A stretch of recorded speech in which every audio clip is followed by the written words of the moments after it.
on, guys? This is Moulton's Mind and Body. I am your host, Jeff Moulton. I'd like to welcome you back to the podcast, and if you're new, I appreciate you tuning in.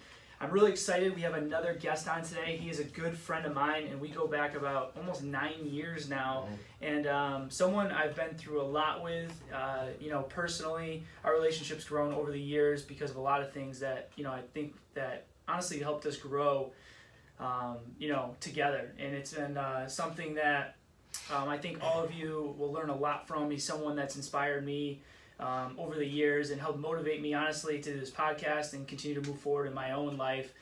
He's been through a lot of ups and downs, and I think he's a testament to, dedication and the mindset you need to kind of achieve what you want in your life. I want to welcome to my podcast and good friend, Todd Selva. Jeff, thanks. I'm happy to be here. We talked about it a bunch and been super excited for it. So I'm really looking forward to the topics we discussed today. Yeah, and I'm excited too, man. It's been something we've talked about since the podcast started. Yep. And I think, again, I'm just excited to have you on and tell your story and kind of, what you've been up to and kind of everyone get to know you a little bit better. For sure. So the first thing I want to talk about is kind of, not many people really, maybe not necessarily know who you are. Can you just tell me a little bit about yourself, if you just kind of, a brief 2-3 minute summary and just kind of, what you're up to, right now? Yeah, my fitness journey, I want to say, my fitness journey started in my early 20s. A buddy of mine owned a gym locally, and I was going through a rough time kind of emotionally at the time, and he's like, dude, get in the gym. So his dad owned the gym. I went in, started working out with those guys, saw some results quick. I was 112 pounds when I graduated high school. Tiny, right? So I grew up with like the small man complex. So I went in just like anybody back in the 90s did. I graduated high school in 97. So, the old Arnold Schwarzenegger type of, body build thing was really mainstream then. That's where it was at. And it's funny how that's changed for me over the years. But went into the gym, got some results, got up to like 145 pounds, which was huge for a little guy like me. Fell in love with it right away. Not just what it did for me physically, but what it did for me emotionally, mentally, health-wise as well, regardless of just athleticism, strength, and looks. So fast forward all these years later, I've been through 3 major spine injuries, like I had a gym back about 6 years ago that I took off and opened up on my own as a fitness trainer. I had worked for nationwide training companies for years and kind of wanted to take off, do my own thing. So I had done that, started to grow that business, and talk about lousy timing. Right as I did that, about a year in, maybe it was just shy of a year. I'd have to really sit and think about that. But right at the beginning, just got my own location, turned on the electricity, opened up the doors, and had a good influx of people going in. Place was in the green from day one. I was making money off the bat, low overhead. Things were going great. Had another major spine injury, pre-existing injury. That was a big one, pretty debilitating at the time. Went from the best shape of my life to, as you know, on a walker, on a cane, seeing a chiropractor 3 times a week, physical therapy twice a week.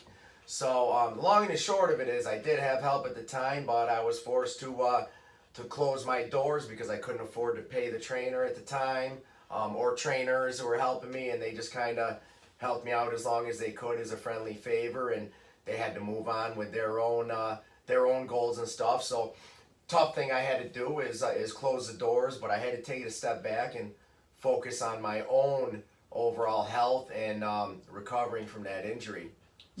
So going back a little bit, obviously the back injury was a huge part of your life, from initially when it happened. So how did it initially? I know we talked about it in the past, but can you kind of get a background? I think it was when you're doing MMA initially. So kind of how it happened and kind of mentally how at the time, like where was your mind when that initially happened? Like how did that affect you? All right. So a little bit more about me. I guess I took off on the tangent of of the gym and the back injury. But 2007 to 2012, I was a professional mixed martial artist. So I was in practice one day, again, smaller weight class guy, bantamweight, competed 135 pounds. I had a guy coming in that was a newer guy. He was a Marine, strong guy, you know, walk around at about 205 pounds. And you were still like 135? Yeah, well, I walk around at about 150. I So you still had a lot of weight on you. Yeah, I had some weight on me, had some muscle on me. I cut down to 135 to compete. But yeah, overall, you know, this guy 205, compete at 185. So we're just horsing around at the beginning of wrestling practice one day. And like I said, being that he was a newer guy, and I don't think he fully understood the techniques, or maybe the how do I word this? Maybe the mindset when you're training with your teammates, that you're not actually, I mean, you're training hard, you're fighting, yes, but you're rolling like half speed almost, to an extent. And yeah, he was probably full bore almost. Yeah. At the end of the day, you don't want to put your teammates out of competition or take their career away from them. Yeah, it would make sense. Yeah. So, long and the short of it is, I had a ton of technique over this guy, so we're just having a little fun, and you know, I was submitting him left and right, you know, tapping him out by arm bar, tapping him out by choke, just kind of having my way with the guy. And that just goes to show that regardless of strength, size, power, speed, explosiveness, if you have technique in that sport, how far that can go. So I think at the end of the day, Joe didn't mean to hurt me, but Joe, I think, got a little frustrated, and he just kind of did what we call a can opener, which is essentially like a neck crank, cranked my spine, and that's it. You know, life was never the same ever since, unfortunately. Yeah, no, I mean, I've had injuries, never, like, I broke my femur and had things like that happen, so I've had... I remember that. Yeah. I remember you telling me about that, actually. I mean, that was, you know, probably the most detrimental thing to me, because it's still to this day, you know, affecting my list because of injuries coming through. And then I've had some nerve pain and stuff, but I remember when, you know, you initially did it, right? You told me that, and then you did it also, you know, you were coming back feeling good, and then you did it again that day in retro. Yep. Right? So it's like, it's crazy, because, like, you were doing, you know, everything right, warming up on like a 95-pound squat, and then pop. Yeah, squat 300 pounds, and you know what though? It was meant to be, I feel like. Yeah. Well, it's crazy, because at the time the second time it happened, you were training at retro, right? Or at the time, I think, or were you doing more stuff? Yeah. So the long and the short of it is, I was a trainer there. Yeah. I was training there. That's back when we met, when you were like 21 or whatever. Yeah, it was like 20 initially, 21, so like 8 years ago. Yep. Yeah, so you would come, you're working the front desk there. I was training for the training company. And that was right around the time I started playing around with some CrossFit stuff, and I had gone and got my level 1 CrossFit cert and all that stuff. So I was in the gym. I had the injury, and I had the surgery. So I had that first surgery. And that's when they basically cut the disc. Yeah. And so now it's unstable. Yeah, and I think, you know, essentially, had I known then what I know now, I'd have gone and got the surgery that ultimately, you know, got me back functional where I'm at today, which is not 100% pain-free or easy by any means, but it gave me my life back. I'm functional. I can coach. I can lift. I can run. Again, that stuff's not easy, but I do it. So that initial injury, they went in surgically, and they take the piece of the disc that's pressing on the nerve root, and they essentially just shave that off, because that piece of the disc apparently becomes dead material, if you will. So they shave that off away from the nerve. Great, you know, theoretically the nerve pain is not there. However, I still had that nerve pain, tight muscular imbalances, super dysfunctional movement patterns, like from the hip, spine, all that stuff. And so I call that the failed surgery. The one that you're talking about was actually the third injury. Okay. So I had the first injury. Yep. I had that microdiscectomy, that first surgery, And then I herniated that disc a second time.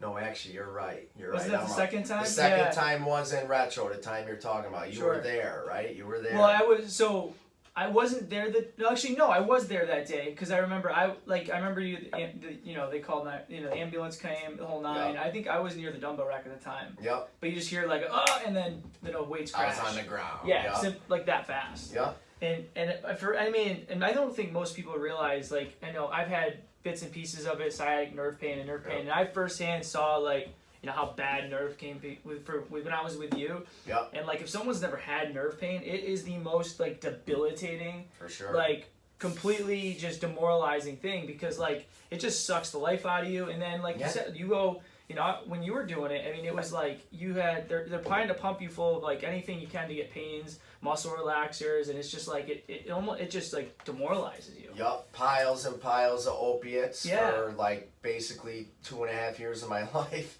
at the time, which you know what that leads to. So, I mean, now it's sitting here right now, I have that nerve pain, and I feel like everybody's condition or experience with back pain or herniated disc or whatever is different, is individual. But what I do know is there's a lot of people out there with much less of an injury than me that are on disability and hooked on pain meds, never work again. The difference is I got goals. I choose not to do that. So fast forward these years later, I'm doing chiropractic 2 days a week to stabilize, to maintain, to heal still. And I drive from Pittsfield over to Troy, New York, where I see a physical therapist over there 1 day a week. On top of that, my own stuff in the gym, I spend about 45 minutes a day. I should do it every day, but straightforward. I'm running a business, running my own fitness business, so you can call that an excuse. I'll call myself out on it. Sure. But at the end of the day, I've got my goals are much different at this point. So my 4 days a week that I'm getting my mobility work in like that, and doing isolated core work and stuff like that is, has taken me to a whole nother level, and it's just I have to maintain that or I wouldn't function in daily life. Right. So you basically over the years, because of the ups and downs, like, you just had to develop a mindset at this point, knowing you're going to be in pain, like knowing, like, what's your other option. Yep. And I think more people need to learn that, like, the mindset is so key from the moment you wake up to the things that you say, the things that you do, or the actions that's going to take to, like, whether you're going to, be that, sit home on a couch and watch Netflix all day and be poor me, or, like, just deal with what you got to deal with and keep moving forward. For sure. And I think that's, that most people have to start transitioning themselves into, that there are worse situations you could be in. For sure. And I think that's hard for a lot of people to realize, like, and get out of the negative societal mindset. Yeah. Yeah. So I think that's the biggest thing. So now we got back to the point where you went up and down, you've kind of overcome, multiple back injuries, multiple years kind of worn down, beat up, doing, the insurance stuff. And then you kind of all of a sudden, reached out to me one day, you called, and you're like, hey bro, I might stop my job that's making me a good amount of money and paying the bills and saving a lot, and I'm pretty much going to try to almost give up all of it to try something completely different. Can you tell about that process, what went through your mind, and like why you thought about that? Yeah, I'll tell you what, and that's what brings us to most current you're talking about, right?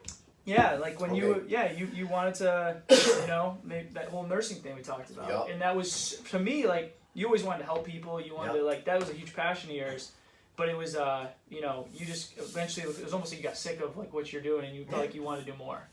For sure. So, hey, I mean, the insurance thing, what Jeff's talking about, I don't think we explained that to those who are listening, but my father was he owned his own collision repair facility. Father passed away when I was 11 years old from a heart attack, had a heart condition. So I kind of always wanted to follow my father's footsteps. You're going back to the late 80s, early 90s. I think that's natural to a certain degree for a lot of young men or a lot of little boys that are close to their father. So I wanted to do that. I kind of fell into that whole profession, and I don't want to get too into depth with my my collision repair industry experience, but I worked in the shop. I was very talented at it, artistic. It's just work ethic. I think my father taught me work ethic. Like nothing in life You've always comes been a easy. hustler. You've always been that guy that's go, go, go.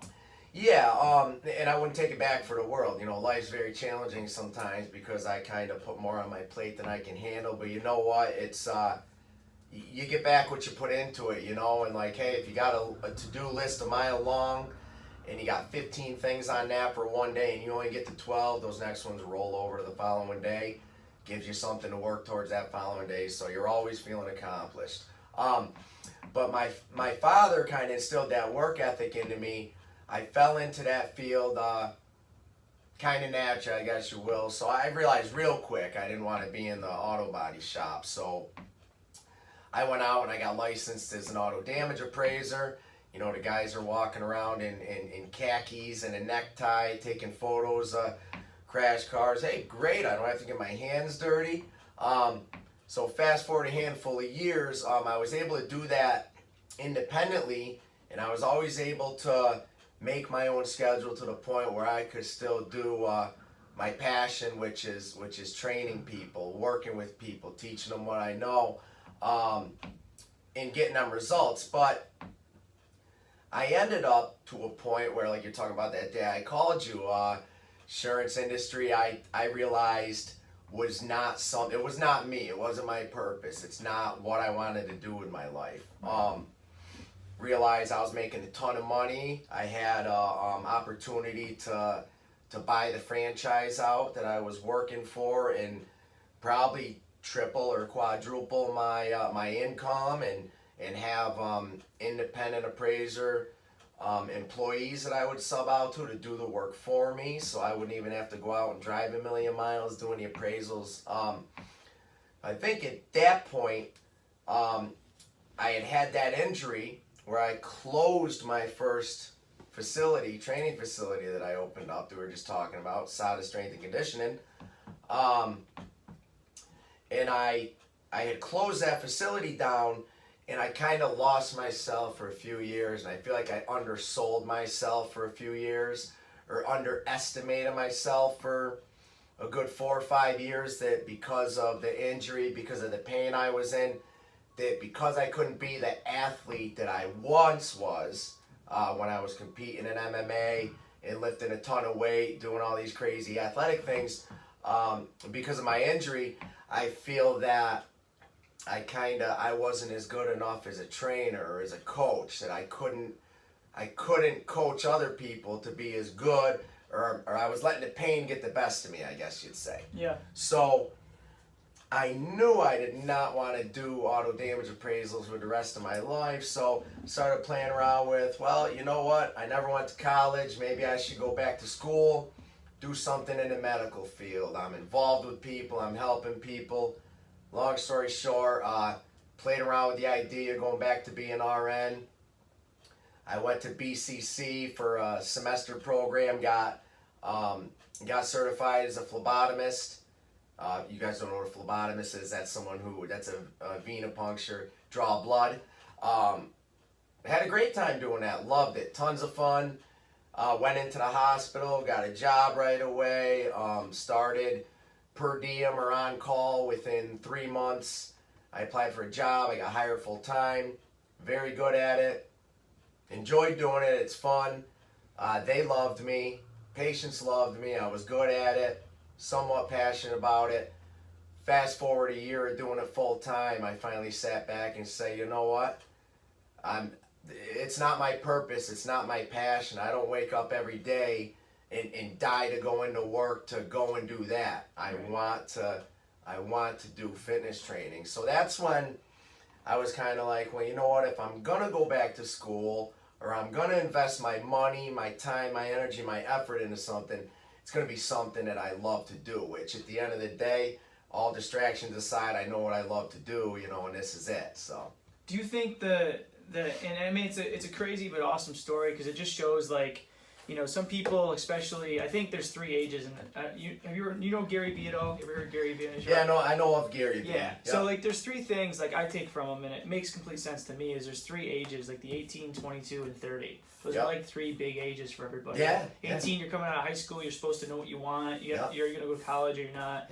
Yep. 22. If you went to college, oh shit, you got to get your life together now, and you have to start finding a job, or you didn't go to college, and then people are panicking, right? Mm-hmm. And then 30, for a lot of people, it's like, you should have your life together. That's societal's view. Where I'm like, he's like, 30's young as shit. Like, you still have so much time, but societal's pressure can get on you.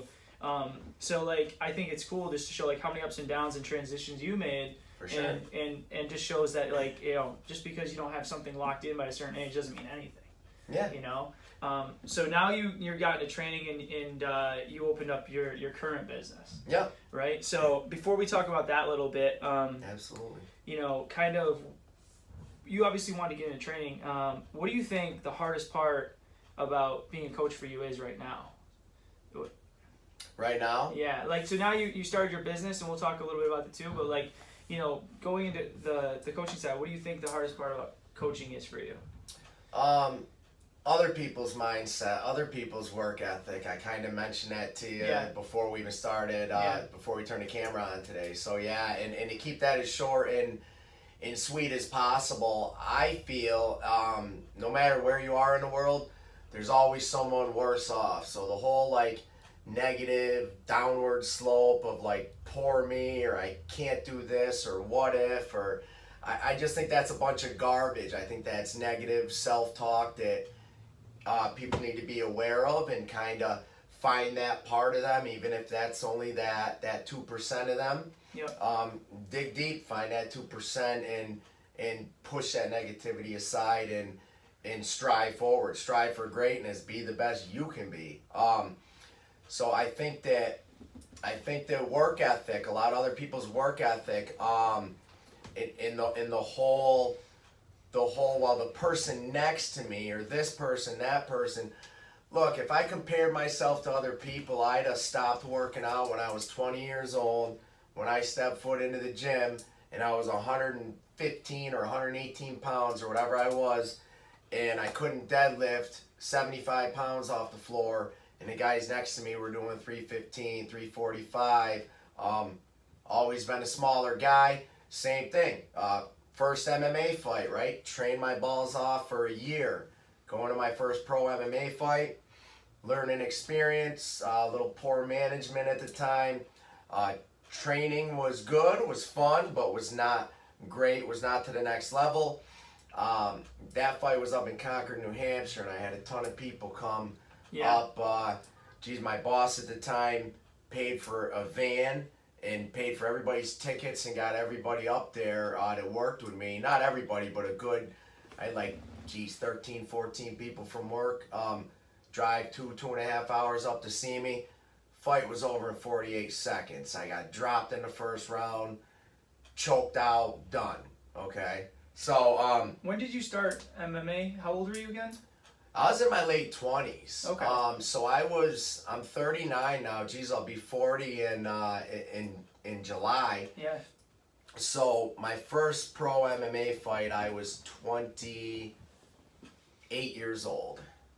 28 years old. So, I mean, you want to talk about mindset again. If I had after that fight, that sucked. All those people watching me. I went out there and instilled in my mind, I'm going to win no matter what it takes, and I'm going to win, I'm going to beat this guy. That's the nature of the sport. 48 seconds, done. I've seen fights over in 7 seconds, But it's like, okay, I got choked out in a rear naked choke submission. So I had my mind made up that I'm going to be an MMA fighter. Yeah. I lost my first fight. Does that mean I'm going to lose every single one thereafter? Absolutely not. There's one person that controls that, and that's me, nobody else. So, go back to the drawing board. The next 3 months, all we did in practice is choke out Todd. Every guy in the gym would choke out Todd, choke out Todd. Went into my second MMA fight, lost by the exact same submission. Did you? So I went 0-2, right? Got choked out. Which could be demoralizing. for some For people. For sure. And again, to go back on the whole, like that was when the sport was starting to evolve and become. I mean, a lot of people know what UFC or mixed martial arts MMA is now. It's just like CrossFit, you know. A few years back, 5 years back, it was hardly, not everybody, was a little more mainstream now, you know, out there on TV and stuff. So a little bit of a mismatch on that second fight as well. Again, management, again, training, go out there and get choked and done in the same submission. So 0-2, go back to the drawing board again, choke out Todd for 3 months, and then come back, get a little bit of a different training with a different team, Team Ravenous MMA. Yeah. For life. Yeah. Because Yeah. I remember the Joe. I used to rocking the bright orange Joe. Yeah. Like, you know, Joe the Wild Ginger. Oh yeah. I remember all that. That was cool. Yeah. So that was like a little bit of the turning point there, and you know, I got the right training. I was training with smaller guys in my weight class. I said I was always training with like heavyweights, and I'm a bantamweight, which, you know, lightweight is 155. You know, Yeah, it's so a huge I'm down. difference. Yeah, I'm down two weight classes from that. So get training with the right guys, get the right management. Jeremy Reeple, God bless. So get the right fight. Go out there, hometown, bunch of tickets sold. Split open over this I-11. Was that the one you were on the cage, just hyped? Oh yeah. So again, you want to talk mindset? I'm going in there. I'm winning that fight. It's my time, and go in there. The guy was a little bit of a better striker at the time. Clipped me in the jaw once, rocked me, clipped me in the eye, cut me open. Saw my blood hitting the mat for the first time. Animal instinct kicks in. Dig deep. You're gonna find. It's gonna separate. You know who you really are. You're gonna be that. You're gonna give up and quit just because something don't go your way. Or you're going to take that as urgency, capitalize, dig deep, and push yourself.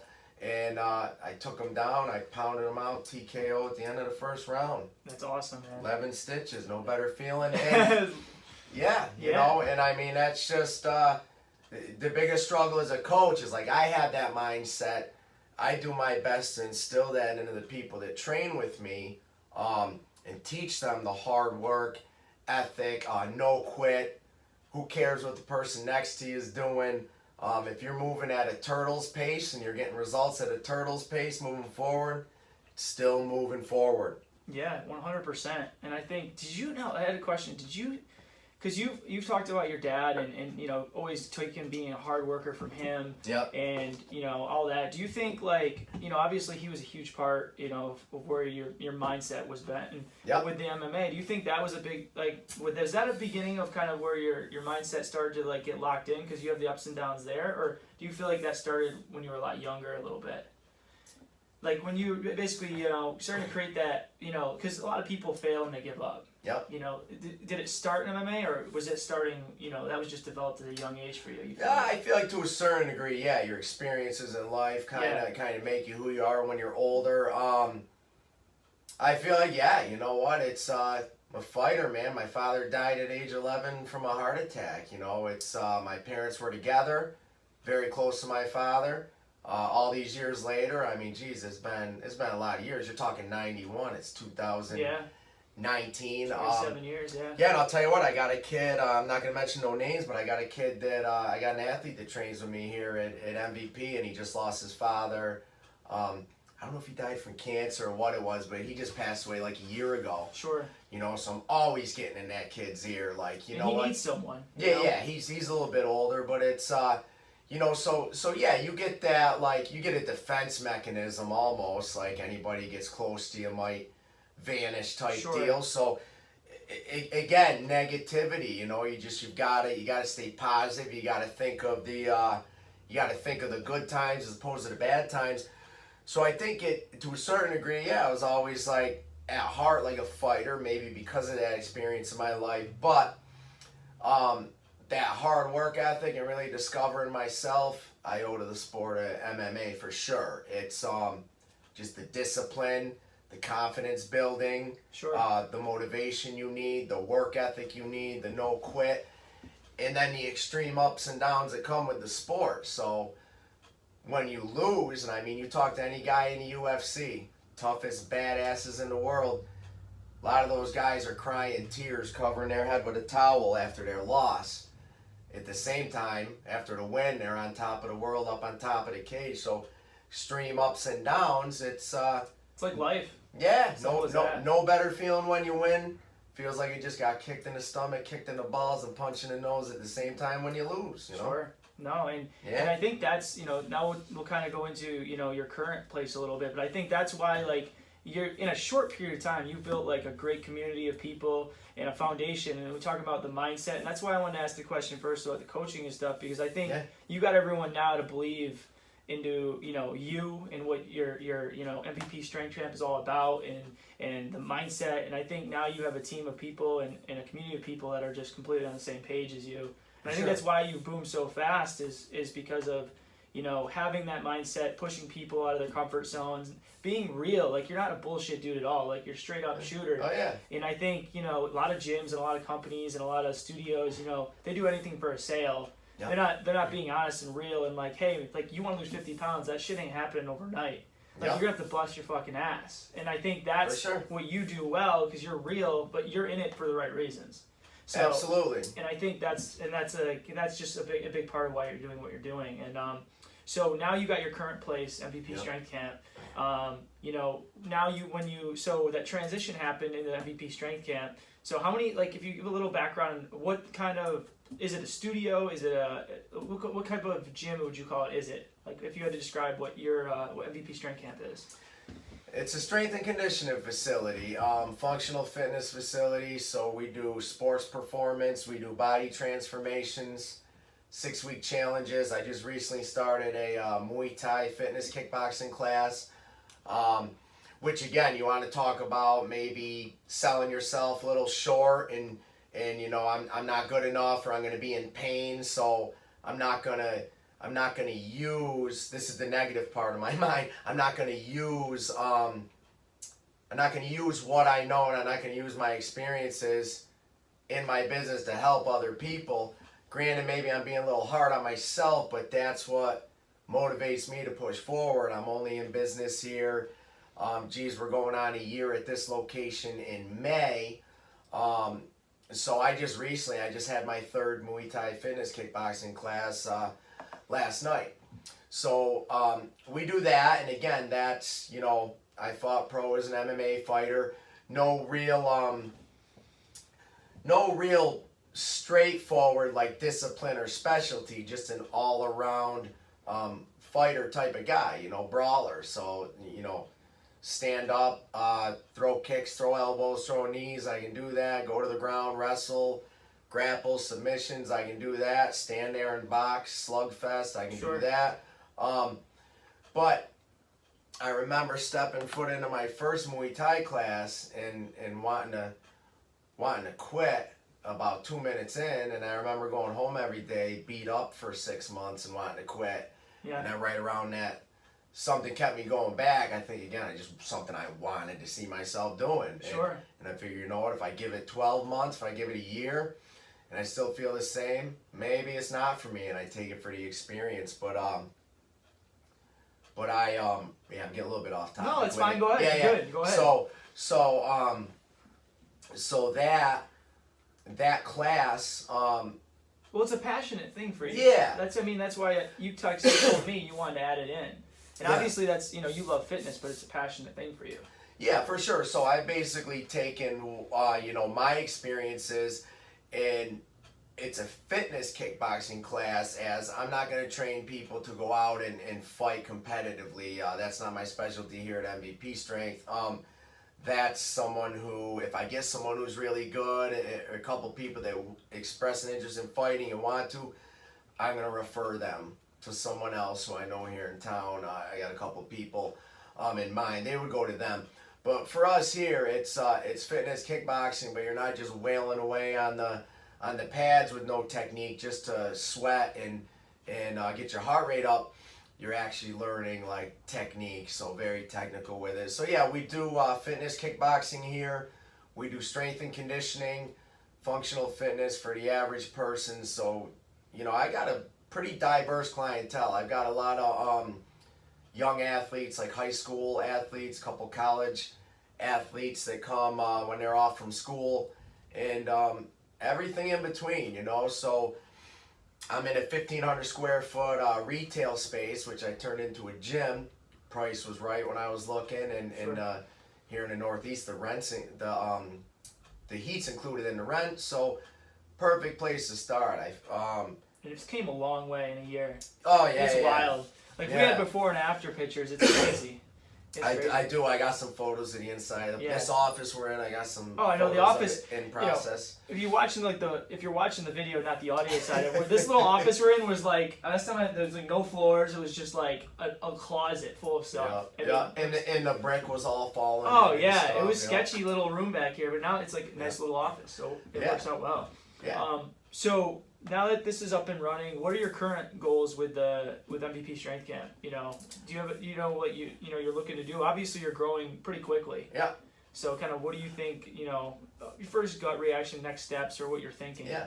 On the short term, because again, I don't want to overwhelm myself with the ultimate goals yet. I've got to set small goals. Those micro goals. Exactly. So I actually achieve them. They need to be attainable in a realistic period of time. So going forward, my goals at MVP are to outgrow this facility, which it's starting to get a little tight in here now, and we're only going forward. So I know what I need to do for memberships, for numbers and all that to outgrow this space, and I want to leave this space and go into like I said, I got 1,500 square feet, go into a 5,000 to maybe 8,000 square foot facility. That's for starters. Yeah. That's for starters. And yeah, right now I'm just looking to put it out there in the community to as many people as I can. So a lot of my stuff's been, I've done some Facebook advertising and some email marketing stuff a little bit, but at the end of the day, it's just word of mouth travels fast. So when you got a group of people who are reaping the benefits off what you're doing, and they see that you're passionate about it and you're genuine about it, they're getting the results that you told them they would get from your services. It's just amazing how it's just like clockwork, you know what I mean? I've got my sister's gonna come try it, or my friend's gonna come try it. So I mean, I think at the end of the day, it's live your purpose, man. That's where I'm at. So I think I'm finally living my purpose. I'm doing my passion. I took risks to get where I'm at, very risky, which huge ones. Yeah, I think you, like you said, from the insurance. I mean, when you were doing all that stuff, I mean, you gave up a lot. That was a huge risk. And it didn't work out exactly the way I wanted it, because you go back to then, which wasn't all that long ago, and I said to myself, I'm gonna go back to school. And it goes back to what you were saying with like the society and geez, you took a lot of heat, I'm sure. Yeah, geez, I hadn't gone to college, so better late than never. Maybe I better do it. That's typical mainstream.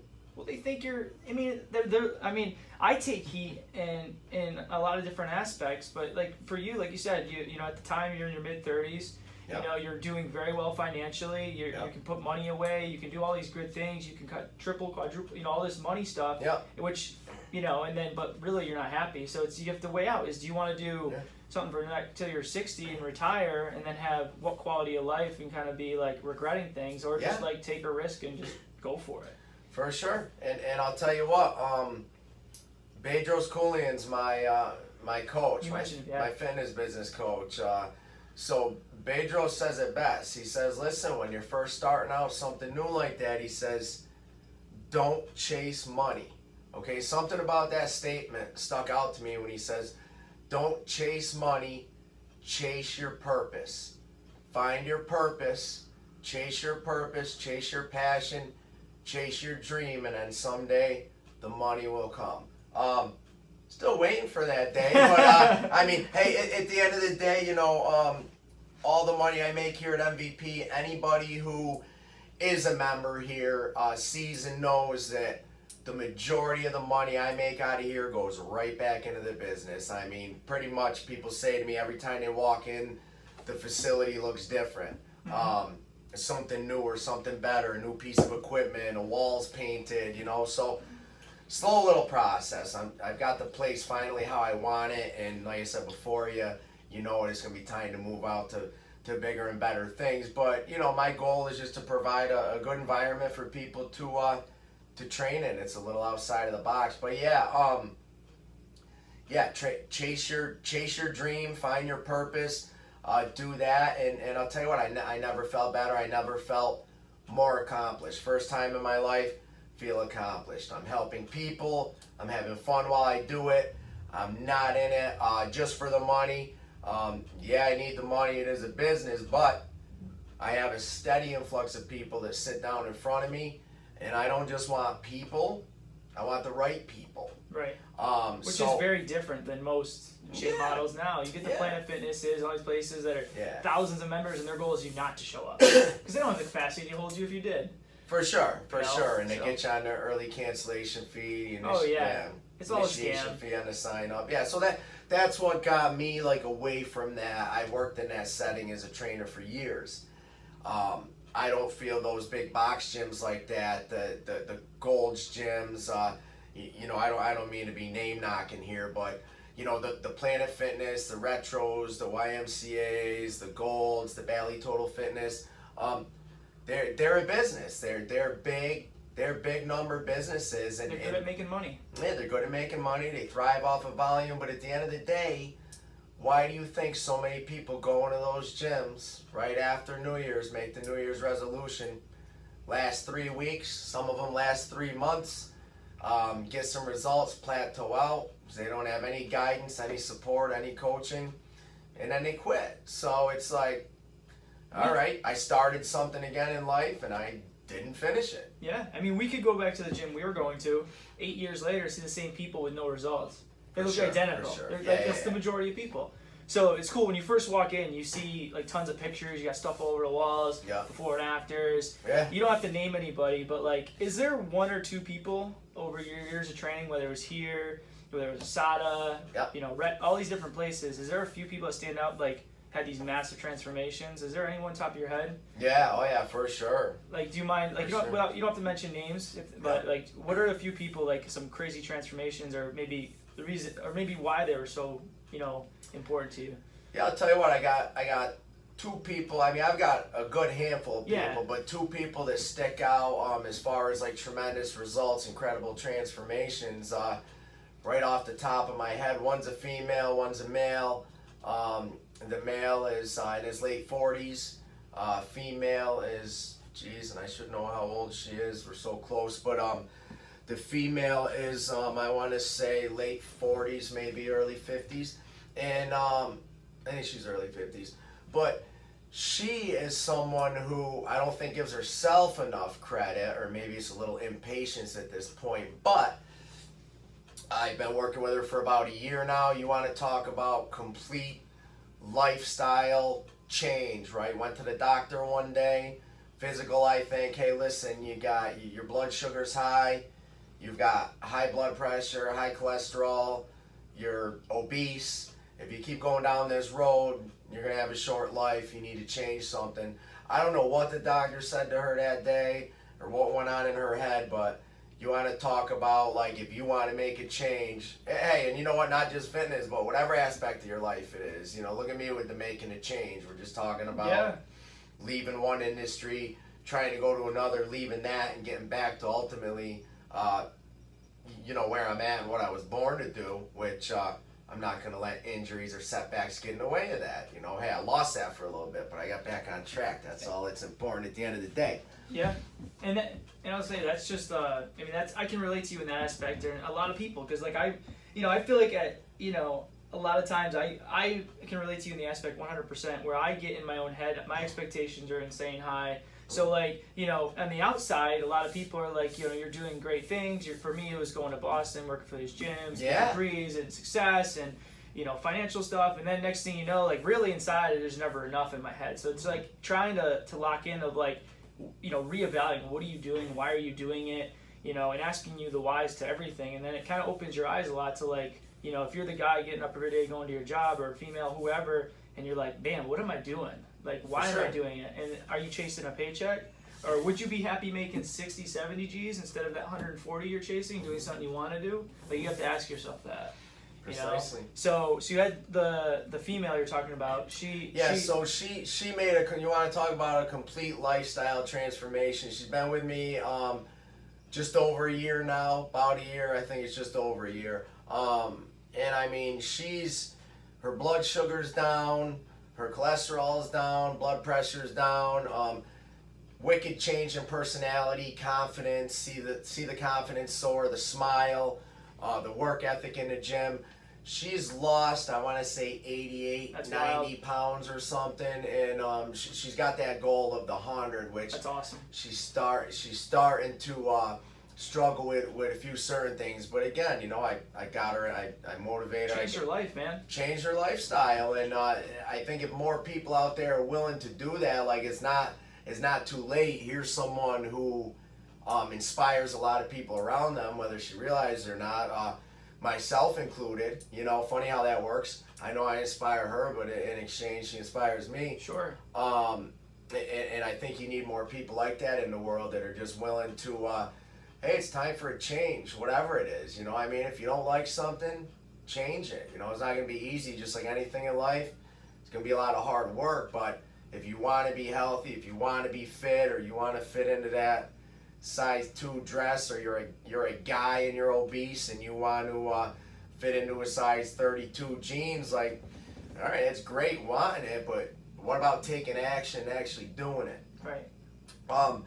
The other person, I got to talk about this guy. Go ahead. This guy quick. He did a 6-week challenge with me. 47-year-old guy. Comes in, hadn't worked out in years, got a little bit of a belly, holding a little bit in the face. Just was unhappy with the way he looked and felt. Wanted to get into the gym, wanted to do something different. How old did you say he was? 47. 47. Okay. Yeah. So he's a contractor, right? So hardworking guy, work ethic right off the bat. So I knew I wanted to take him in, and I took him under my wing, coached him. We did the 6-week body transformation challenge, and he followed the nutrition to a T, right? And it's funny because I just screenshotted something somebody posted today, and it says what most people do, and then what you should do, and it had like 20% nutrition, Oh yeah. 80% cardio, whatever, and then it had what you should do, 70% nutrition, 30% weights. It's just so what I'm getting at here is, and it's all part of my program, is the nutrition as well. It's everything, man. Goes hand in hand. We all know that. Anybody who's been into fitness, working out, getting in shape, any type of sport or anything, knows your performance falls back on your nutrition as well as your training. Your metabolism falls back on the way you're eating and as far as your training. So Wayne followed the nutrition to a T, came in, worked his ass off for 6 weeks, drove here from an hour away, come in and do 5:30 a.m. classes. Guess what time that poor guy had to be up in the morning, right? Yeah. Would come in on Saturday mornings after working all week, would come in and do the 9 a.m. session with me. And, if he missed one during the week, or maybe that'd be just his 3rd day because that's all he could get in that week. But at the end of the day, whether he came in 3 days a week or 5 days a week, came in, pushed 100%, took everything I said, and did it. And come 6 weeks later, I did his body fat percentage again. I did his circumference measurements again. This guy dropped almost 7% body fat. That's wild. Almost 7% Crazy. body fat. And I want to say it was almost 4 inches on his waist and stuff. How long of time? 6 weeks. That's crazy. Yeah, so I'd have to go back and look at the exact numbers. So But that's incredible in that short of time. Yeah, and to me, that's most recent. That's the most outstanding results like I've ever seen the current date. You know, and my program, I've made some new discoveries and stuff, and I'm doing things a little differently than the way I've done them for years, and applying different things as far as the coaching and all that goes, and it's just showing me that it works, you know. Yeah. And then it's just a matter of executing a game plan. Yeah, and what's awesome about that too is, like you said, he inspires you, she's inspiring you, you're inspiring them.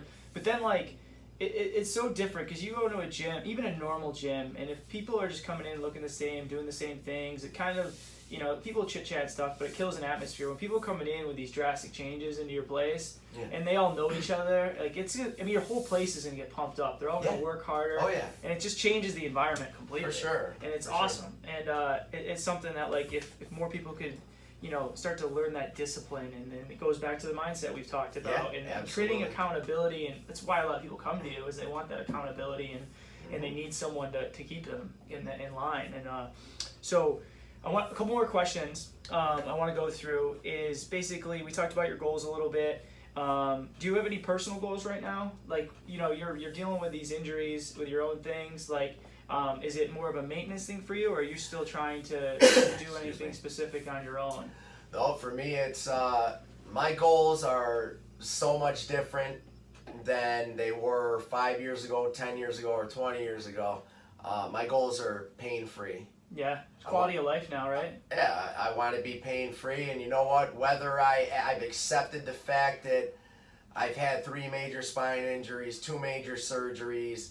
I have a lumbar spine fusion at that point. For those of you who don't know what that is, they take the disc is so damaged and ruined. They I'll show you a photo of it on the MRI. Yeah, we'll check it out for sure. Yeah. So the disc is so ruined that it's just not, that joint's done, just completely compressed against the nerve, the spinal cord. So they take the disc out.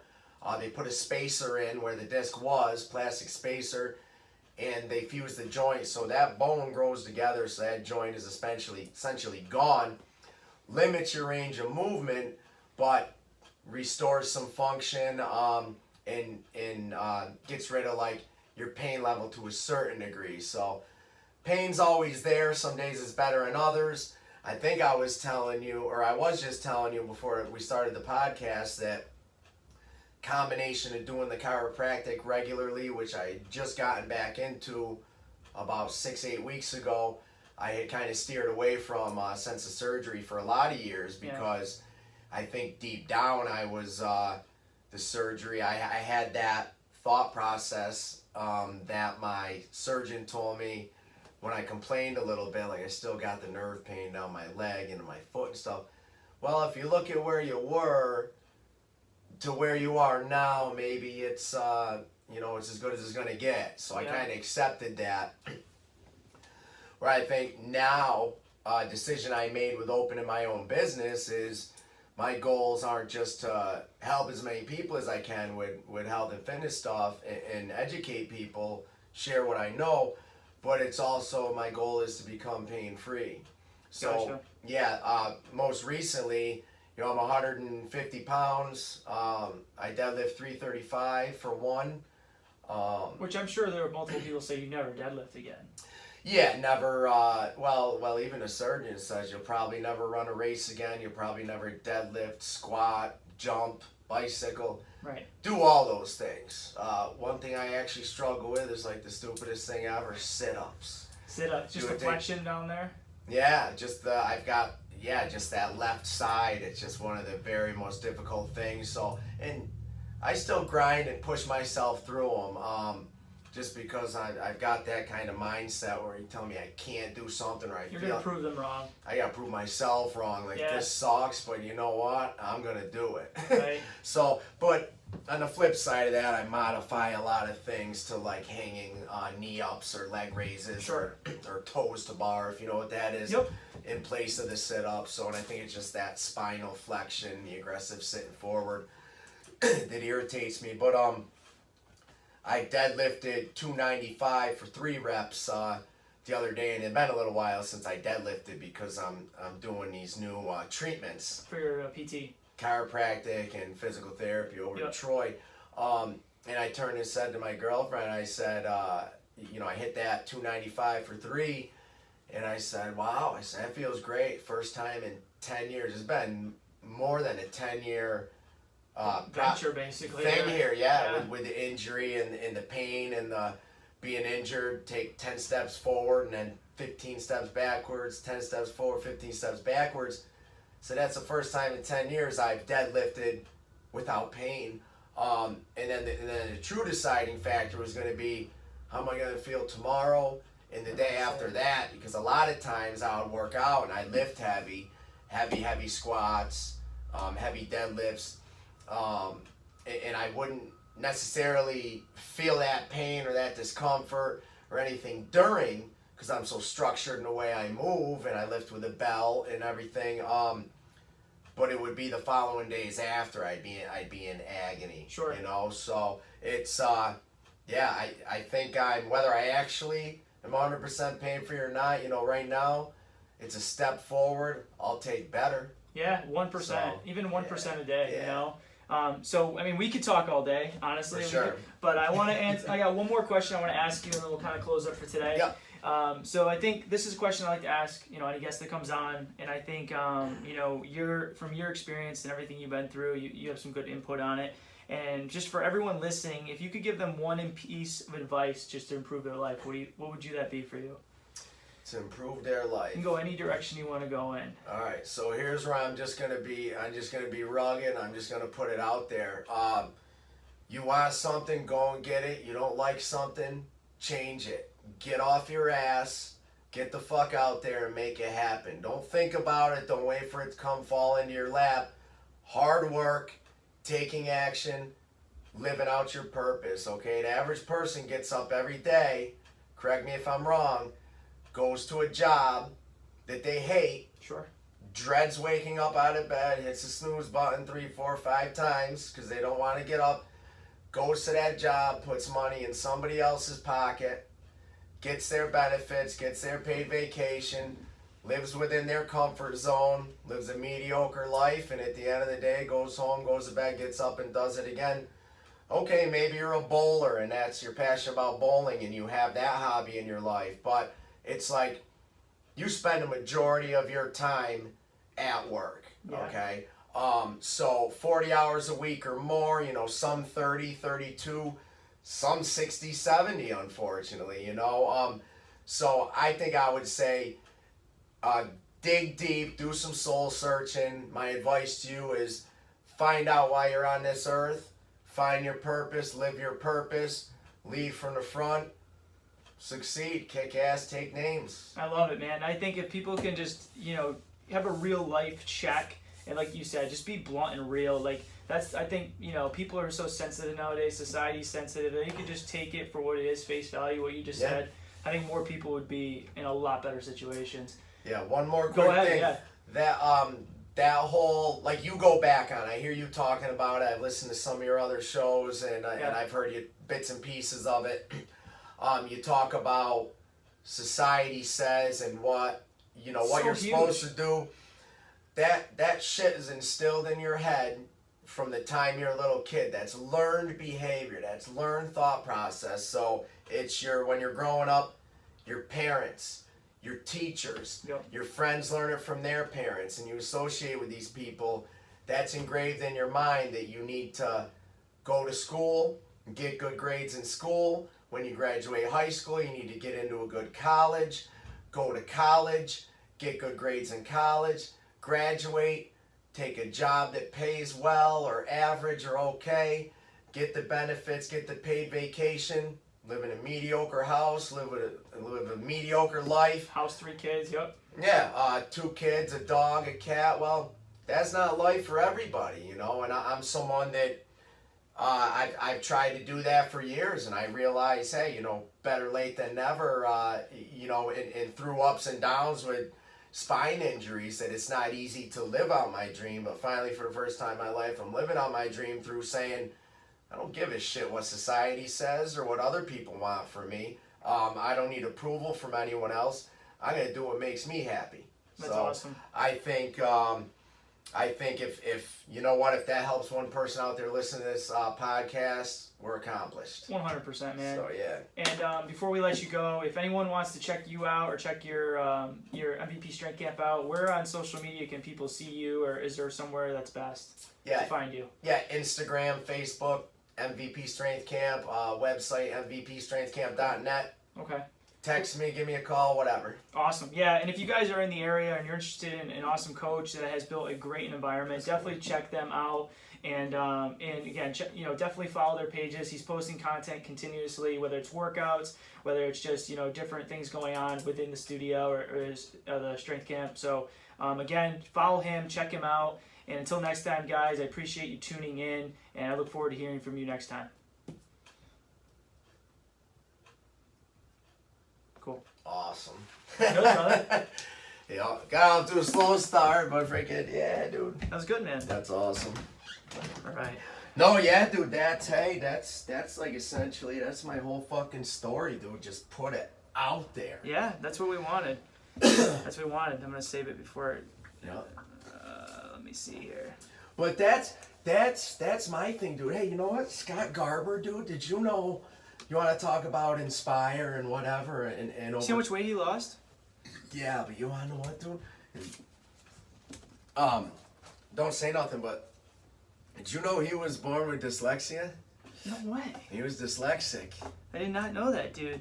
Yeah, and he went back there, and when he was a kid, and he didn't really know what it was back then in the 50s. No shit. Or how to deal with it. So they just put like gifted, slow or whatever, and they didn't really know how to, and he went to like a special school for like 3 years, and then he realized the school's not working, and then he threw him back into regular school, and I forget what it was he said that he actually ended up discovering it, and that's what he said. He no, that's what it was. He dropped out of school. No shit. He dropped out of school fucking in middle school, dude, like 8th grade. Oh, I gotta turn that off. Nope. We got this is like the after the aftermath. But he